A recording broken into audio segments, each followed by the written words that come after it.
Hello, my name is Durham Craig, and I'm here today to offer my conflict management services to resolve the current conflict between the two parties today. Thank you all for having me. Really appreciate your time and consideration. It's a great honor to be sitting here between both parties. Um, with FC Barcelona matches being the only public place where Catalonians could express their nationalism under Franco's military dictatorship, FC Barcelona became more than a club to the people of that region. It is clear now that after Franco's death, Catalonia is seeking independence, and the focus of this conflict, as I'm sure that you all know, is that if Catalonia becomes independent, then FC Barcelona will be removed from the Liga, as stated by the league's president.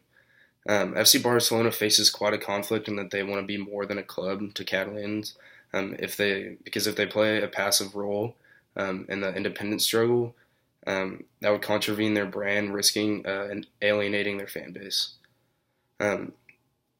The Liga's president's claim is that the split would make FC Barcelona's position in Spanish football uncertain, and the removal of FC Barcelona could create financial conflicts for FC Barcelona and La Liga, and that they lose large amounts of revenue by not only dissolving El Clasico, which is the highly renowned rivalry between FC Barcelona and Real Madrid, but completely getting rid of FC Barcelona altogether. With FC Barcelona staying in La Liga, the club can continue to play at one of the highest levels of soccer, as well as keeping their high-level star players like Leo Messi.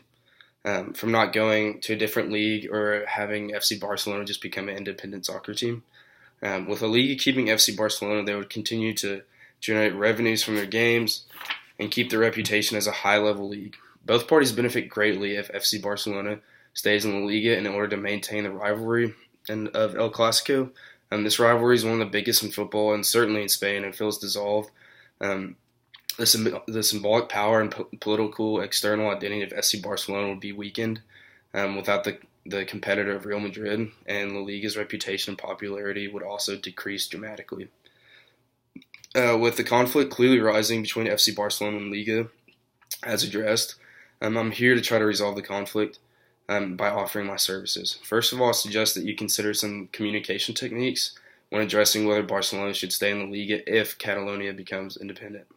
When separate parties meet, I encourage you first to use basic conversations. Both offices have worked together before at very high levels, and I'm sure that some of you all already know each other.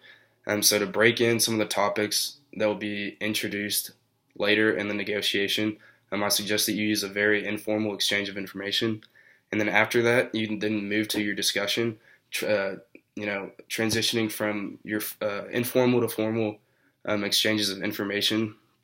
This allows an easy change of pace, and it steers both parties in the right direction on what really is important in the negotiation. In this discussion, either party should use leading questions that will allow the other party to then follow up with how they feel and vent on the issue.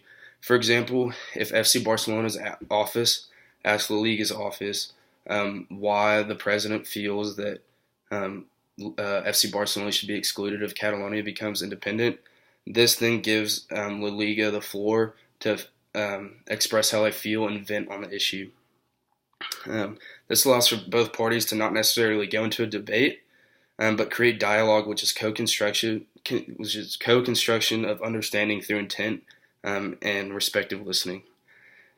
Speaking on listening, that's the last thing I want to talk about as far as communication techniques. While listening may seem like a pretty non-professional thing to say at such a high level, it's actually very important, because there's a big difference between just hearing and active listening. The difference, is active listening. The opposing side needs to really hear what's being said and not think about too much information with rapid thoughts, and to be able to understand and interpret it, and to get rid of any incorrect or premature assumptions by thinking too fast, and summarize through feedback and defer one's judgment to really listen and grasp any statement being made. Now that I've addressed how to properly communicate with both parties here, now the actual negotiation style I want to cover. as well as myself and many other professional negotiators. I believe that this style that I want to propose to you will resolve the conflict at hand. Since both present parties can benefit greatly from each other, I suggest that you take on the guidelines following what is known as integrative bargaining. To simplify this, look at the present opposition, and that the common goal is to create a non-adversarial environment in which a settlement can be made. In order to keep FC Barcelona in La Liga, both parties will need to maintain an important relationship with a goal to change the perception of either party by discussing merits of the deal. For example, instead of using aggressive threats of excluding Barcelona and using silence as a tactic as like intimidation, ask questions about values, cost, and like uses of both parties to create realistic reservation points on what the potential outcome of this decision will be. When one party makes a concession, it is on the basis of the other party to make a reciprocal concession of the similar size. Both present parties have mutual interest in regards to revenue, reputation, and operating at a very high level, and these underlying issues with substantial detail needs to be addressed in order for the resolution to be successful. So in summary, pretty much negotiate with mutual interest in the conflict, and don't negotiate with positions taken. Lastly, now that we have a plan laid out and communication techniques addressed, we need to cover different factors and barriers that need to be managed and resolved while working at the conflict at hand. The first negotiation personality style that I think needs to be worked with is competitive negotiation. That closes people off from working in integrative bargaining environments and really tries to ensure personal goals at whatever cost. And that doesn't need to be done because any personal goals can steer away the direction of the negotiation and get off track.